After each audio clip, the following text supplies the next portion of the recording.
오늘의 말씀은 요한복음 10장 7절에서 15절까지입니다. 말씀을 읽어드리겠습니다. 그러므로 예수께서 다시 이르시되 내가 진실로 진실로 너희에게 말하노니 나는 양의 문이라. 나보다 먼저 온 자는 다 절도요 강도니 양들이 듣지 아니하였느니라. 내가 문이니 누구든지 나로 말미암아 들어가면 구원을 받고 또는 들어가며 나오며 꼴을 얻으리라. 도둑이 오는 것은 도둑질하고 죽이고 멸망시키려는 것뿐이요 내가 온 것은 양으로 생명을 얻게 하고 더 풍성히 얻게 하려는 것이라. 나는 선한 목자라. 선한 목자는 양들을 위하여 목숨을 버리거니와 삭구는 목자가 아니요 양도 제 양이 아니라. 이리가 오는 것을 보면 양을 버리고 달아나나니 이리가 양을 물어가고 또 해치느니라. 달아나는 것은 그가 삭군인 까닭에 양을 돌보지 아니함이나 나는 선한 목자라. 나는 내 양을 알고 양도 나를 아는 것이 아버지께서 나를 아시고 내가 아버지를 아는 것 같으니 나는 양을 위하여 목숨을 버리노라. 참된 기독교 318번을 읽어드리겠습니다. 영적 의미로 훔치는 것은 다른 사람으로부터 신앙의 진리를 빼앗는 것이며 이것은 거짓과 이설을 수단으로 이루어집니다. 오직 이득이나 명예욕을 위해 일하고 말씀으로부터 이해한 것을 거짓되게 가르치는 성직자는 영적 도둑입니다. 왜냐하면 그들은 사람들로부터 구원의 수단인 신앙의 진리를 빼앗기 때문입니다. 아멘. 주에 이어 오늘은 주님이 선한 목자로 오셨음을 나누고자 합니다. 우리는 주님을 목자라고 합니다. 그럼 목자는 무엇일까요? 목자는 양을 돌보는 사람입니다. 목자가 자기 양떼를 보살피는 것처럼 주님도 당신의 백성을 보살핍니다. 주님은 목자가 양을 돌보듯이 여러분을 돌보십니다. 가나안 땅, 구약 전서가 쓰이던 시대에는 목자가 되는 것이 쉬운 일이 아니었습니다. 왜냐하면 양을 잡아먹으려고 하는 야생 동물들이 많이 있었어요. 사자, 곰, 늑대가 있었거든요. 근데 목자가 조심하지 않고 주의 깊게 살펴보지 않는다면은 어떤 일이 있을까요? 한 마리를 잡아먹을 수도 있었습니다. 그래서 목자는 밖에 머물면서 양떼를 돌봐야 했습니다. 항상 밖에서 일을 했지요. 근데 낮에는 매우 덥고 건조했었습니다. 밤에는 서리가 내리면서 매우 추웠습니다. 종종 목자는 잠을 거의 못 자곤 하였습니다. 근데 성경에서 야곱은 한때 목자였죠. 근데 그것이 얼마나 어려웠는지 창세기 31장 40절에서는 이와 같이 이야기하고 있습니다. 내가 이와 같이 낮에는 더위와 밤에는 추위를 무릅쓰고 눈 붙일 겨를도 없이 지냈나이다. 낮에는 더위와 싸우고 밤에는 추위와 싸우면서 또 눈을 잠잘 겨를도 없이 그렇게 지냈다고 하였습니다. 얼마나 힘들었을까요? 야생동물이 가까이 오려고 하면 목자는 그 동물들을 쫓아내야 했습니다. 돌을 던져서 동물을 겁주어서 쫓아내곤 했습니다. 그러니까 돌을 던지거나 소리를 지르거나 했죠. 근데 그것이 효과가 없다면 그 동물과 싸워야 할 경우가 있었을 수도 있겠습니다. 다윗 왕도 소년 시절에 목자였습니다.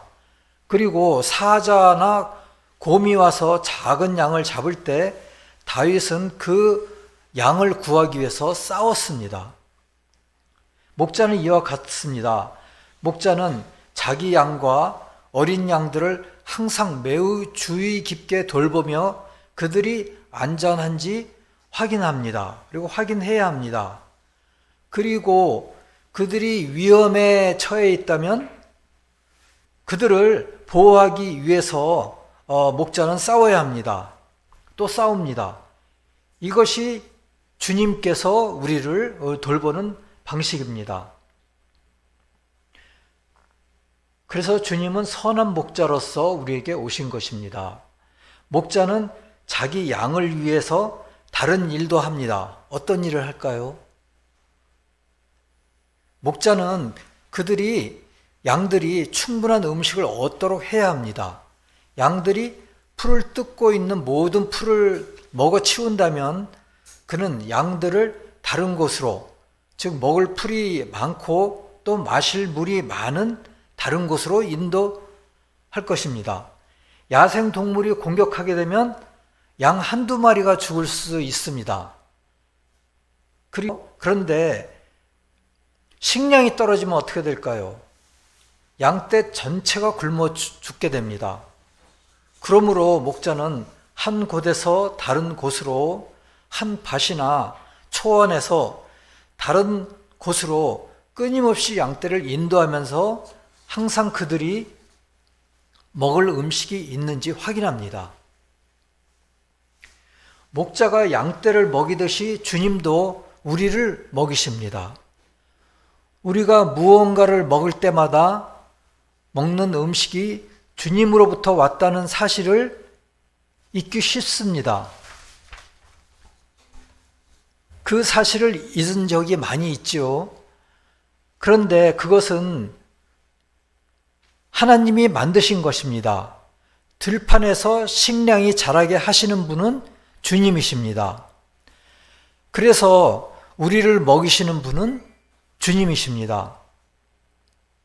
우리가 먹을 음식, 우리에게 에너지를 주고 또 우리가 크고 강하고 건강하게 자라도록 돕는데 주님이 음식을 확실히 주십니다. 그렇게 주시는 분이 주님이시라는 것을 우리는 항상 기억해야 합니다. 목자가 양을 먹이로 인도하듯이 주님도 우리를 먹이십니다. 자연적으로 먹이시고 또한 영적으로도 먹이십니다. 이것이 우리가 식사 전에 감사 기도를 하는 이유입니다. 우리에게 음식을 주시고 우리를 지켜주시고 보호해 주심에 대한 감사의 표현입니다. 그러니까 자연적인 음식을 주는 데 대한 감사를 하면서 또한 영적인 음식을 주신 데 대해서 감사를 해야 합니다. 시편 23편에서는 그 면에서 아주 잘 말씀하고 계시는데요. 그가 나를 푸른 풀밭에 누이시며 쉴 만한 물가로 인도하신도다. 풀밭에 누이시고 또 물가로 인도하십니다. 내 영혼을 소생시키고 자기 이름을 위하여 의의 길로 인도하시는도다. 우리의 영혼을 소생시키고 우리가 해야 할 또 섬겨야 할 의의 길로 인도하신도다 라고 말씀하십니다. 푸른 풀밭과 쉴만한 물은 무엇을 의미할까요?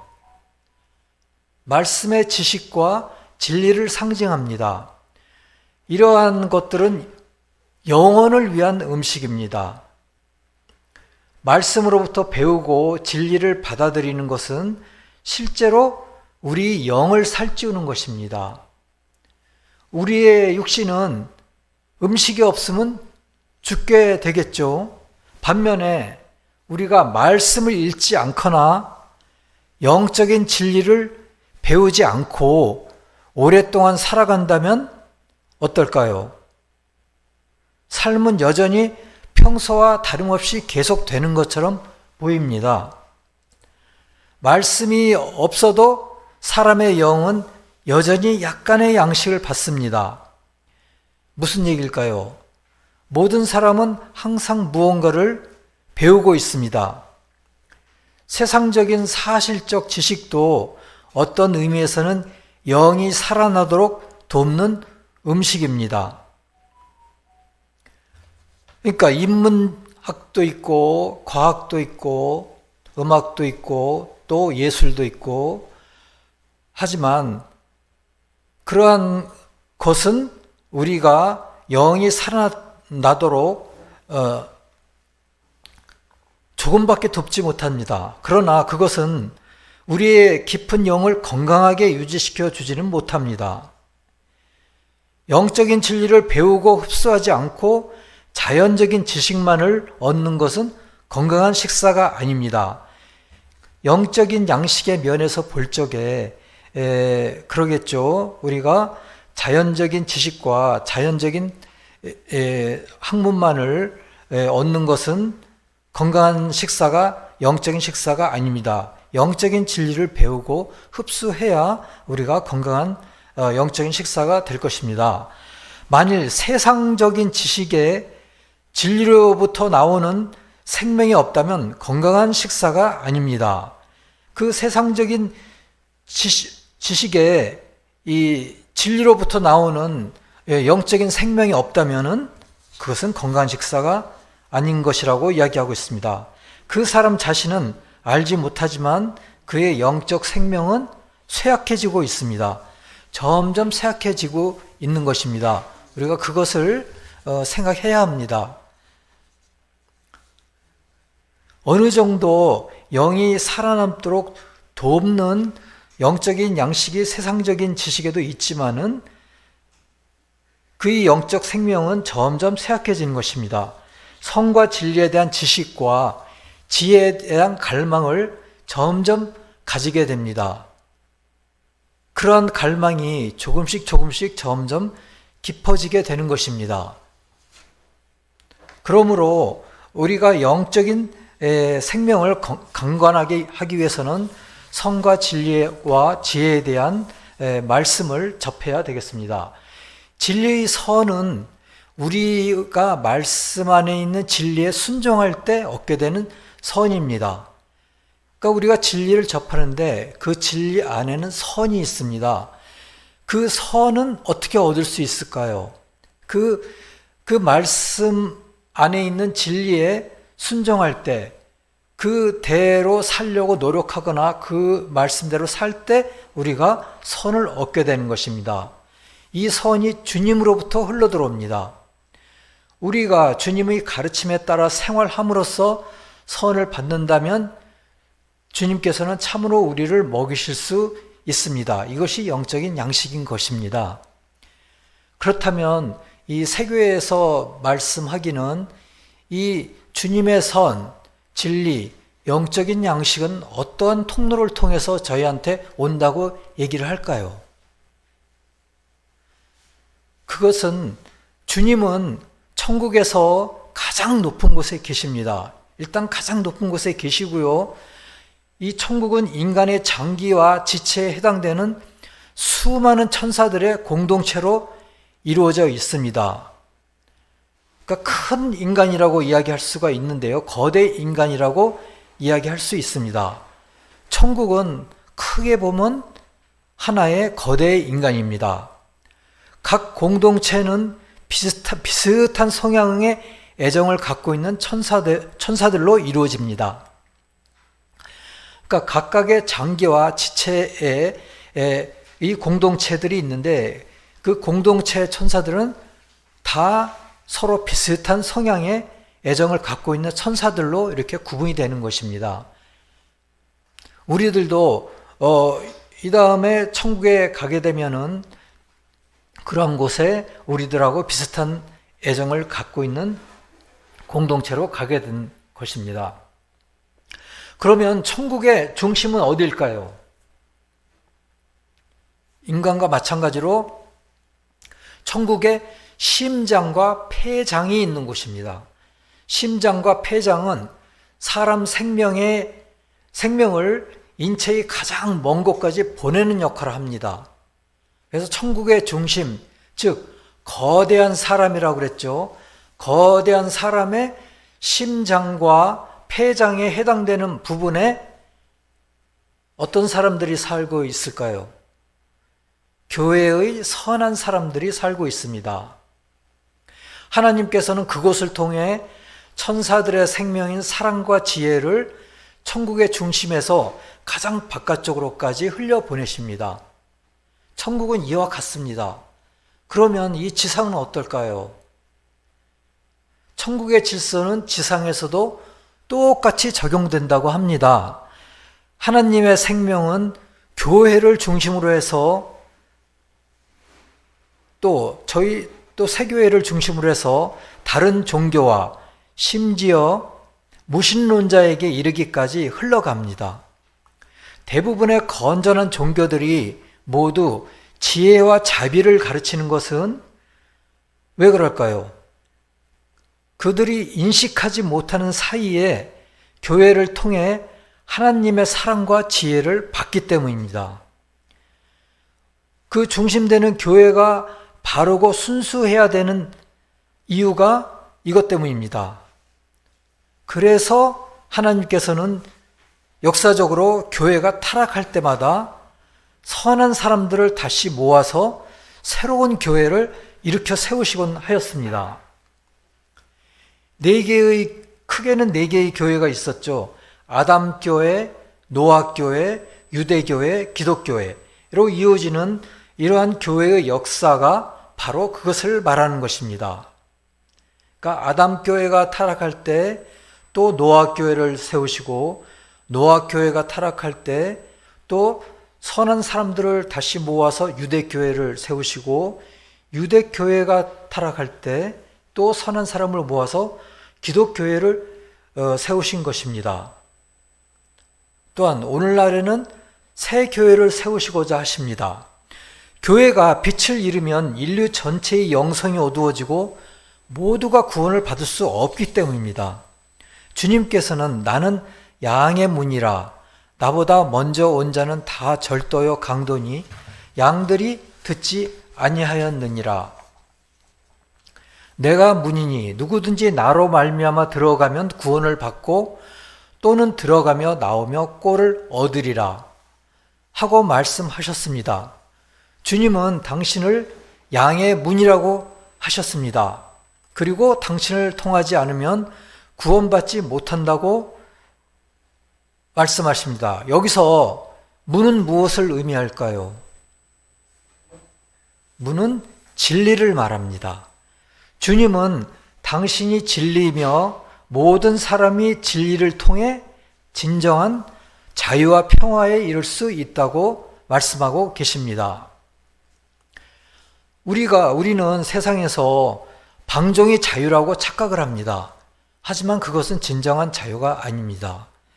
진정한 자유는 주님을 통해서 받을 수 있는, 진리를 통해서 받을 수 있는 자유가 진정한 자유이며, 그로 말미암아 우리가 진정한 평화, 영적인 평화에 이를 수 있는 것입니다.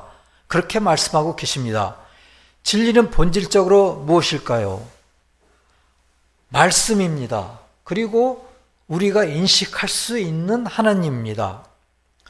무한하고 영원하신 하나님을 인간의 능력으로 인식할 수 있을까요? 절대 인식할 수 없습니다. 그래서 주님은 말씀을 통해서 당신을 보여주신 것입니다. 그런데 유대교회의 사람들이 말씀을 왜곡하면서 말씀 안에 거룩한 것들이 실종되었습니다. 그래서 주님이 세상에 오신 것입니다. 선한 목자로서 오신 것입니다. 인간의 감각으로 보고 느낄 수 있는 하나님으로 우리에게 나타나신 것입니다.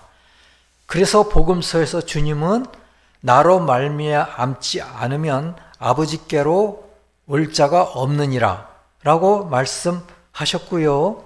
또한 요한복음 1장 9절 10절에서는 참 빛, 곧 세상에 와서 각 사람에게 비추는 빛이 있었나니 그가 세상에 계셨으며 세상은 그로 말미암아 지은 바 되었을 때 세상이 그를 알지 못하였다라고 한 것입니다. 그러니까 주님은 요한복음 1장에서 말씀하신 것처럼 참 빛으로 오신 주님이었고, 또한 오늘 말씀된 대로 선한 목자로서 오신 주님입니다. 그래서 이번 대림절 주간에 주님이 참 빛으로 오셨고 선한 목자로 오셨다 하는 것을 항상 한 달 동안 우리가 묵상해야 하겠습니다. 이 말씀은 어떤 말씀일까요? 예수 그리스도가 인간이 인식할 수 있는 하나님이라는 말씀입니다. 빛으로 오신 주님은 우리가 보고 느낄 수 있는 하나님이십니다. 그러면 이 세교에서는 천적인 사람들과 영적인 사람들이 있다고 말씀하고 계십니다. 천적인 사람들은 어떤 사람들일까요? 주님에 대한 사랑을 가진 자들입니다. 그리고 영적인 사람들은 어떤 사람들일까요? 인애를 가진 자들입니다. 즉 이웃에 대한 사랑을 가진 자들입니다. 그래서 이 인애는 무엇이냐면 이웃에 대한 사랑이 인애인 것입니다. 영적인 사람들은 인애가 어떻게 심어질까요? 진리를 수단으로 심어집니다. 즉 말씀을 수단으로 인애가 심어집니다. 인애에 대한 애정을 가지고 인애에 따라 행동함으로써 우리에게 무엇이 주어지죠? 양심이 주어집니다. 즉 주님에 대한 사랑과 이웃에 대한 사랑은 주님에 의해 형성됩니다. 우리 마음에서 주님에 대한 사랑과 이웃에 대한 사랑은 주님에 의해 형성됩니다. 그것의 수단은 진리이며 말씀인 것입니다.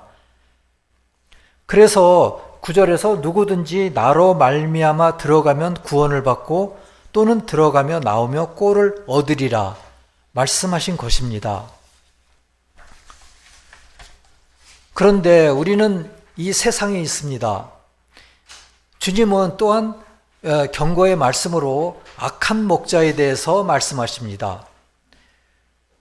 첫 번째와 두 번째 목자가 있는데요. 첫 번째 목자는 도적 같은 목자입니다. 주님께서는 가장 경건해야 할 성직자가 도적이 될 수도 있다고 말씀하십니다. 어떤 성직자일까요? 도적과 같은 성직자는 겉으로는 성도들의 구원과 영적 성장을 위해서 일하는 것 같지만 사실은 물질과 명예를 많이 갖기 위해 일하는 사람들입니다. 참된 성직자는 성도들의 구원과 영적 성장을 위해 일해야 하는 것입니다. 그리고 거짓된 진리로 성도를 가르치는 사람입니다. 오늘날 거짓된 진리로 성도를 가르치는 사람들이 많이 있지요. 그것은 어떻게 구분할 수 있을까요?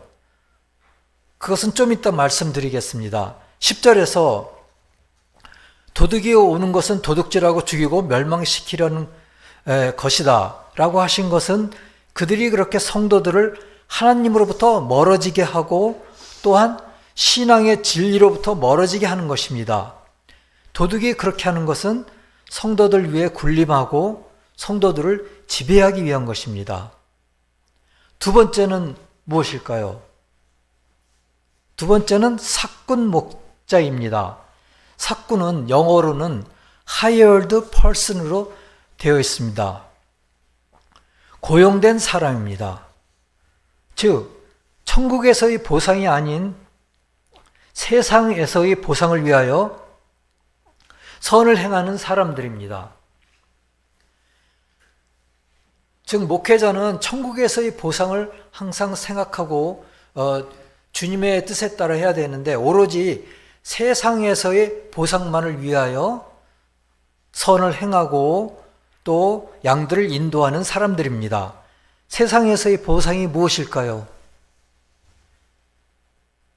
명예와 또 부와 또 자아를 위해서 선을 행하는 사람들입니다.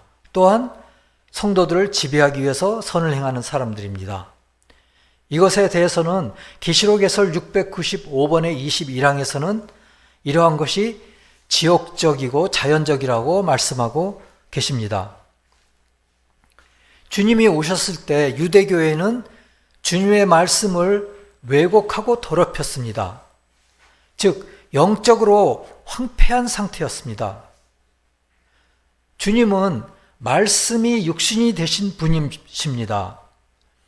주님은 마태복음 24장 2절에서 예루살렘 성전을 가리키시면서 내가 진실로 너에게 이르노니 돌 하나도 돌 위에 남지 않고 다 무너뜨려지리라 하고 예언하신 대로 유대교회를 폐하시고 새로운 교회를 세우셨습니다. 도적 같은 지도자들은 성도의 영혼을 보살피지 않고 오히려 거짓된 진리로 성도의 영혼을 죽이는 일에 앞장섭니다. 누가 참 목자인지 도적인지 삭구인지 구별하는 것은 쉽지가 않습니다. 그러나 주님은 나는 내 양을 알고, 이거는 주님이 분명히 주님 자신의 양을 아는 것이죠. 근데 그 다음에 양도 나를 안다라고 말씀하셨습니다. 양이 어떻게 주님을 알 수가 있겠습니까? 그런데 주님과 이웃을 사랑하라는 진리의 가르침대로 사는 사람들은 참 목자의 소리를 들을 수 있습니다. 즉, 누가 도적 같은 지도자인지 참 목자인지 그 소리를 들을 수 있고 또 주님을 알고 구분할 수 있는 것입니다. 주님을 사랑하고 이웃을 사랑하라는 진리 가르침대로 살아야 하겠습니다. 그때 우리가 거짓된 그 목자의 목소리를 구분할 수가 있고 멀리할 수가 있겠습니다. 물론 주님을 사랑하고 이웃을 사랑하라는 이 주님의 큰 두 계명을 자세하게 각자의 생활에서 적응해야 하겠습니다. 이기적인 욕심과 세상의 즐거움에 빠져서 산다면 목자의 소리를 결코 들을 수가 없습니다. 그러므로 새로운 한 주에도 또한 이 대림절의 이 한 달 기간 동안에도 주님 사랑과 이웃 사랑에서 멀리하지 말고 그것을 실천하면서 그럴 때 우리는 주님의 음성을 놓치지 않게 됩니다. 그리고 매 순간 주님이 우리에게 영적으로 나타나실 것입니다. 그리고 우리가 주님의 목소리를 들을 수 있고 주님을 알게 되고 참 목자를 구분할 수 있게 되겠습니다. 내가 온 것은 양으로 생명을 얻게 하고 더 풍성히 얻게 하려는 것이라. 나는 선한 목자라. 선한 목자는 양들을 위하여 목숨을 버리거니와. 아멘.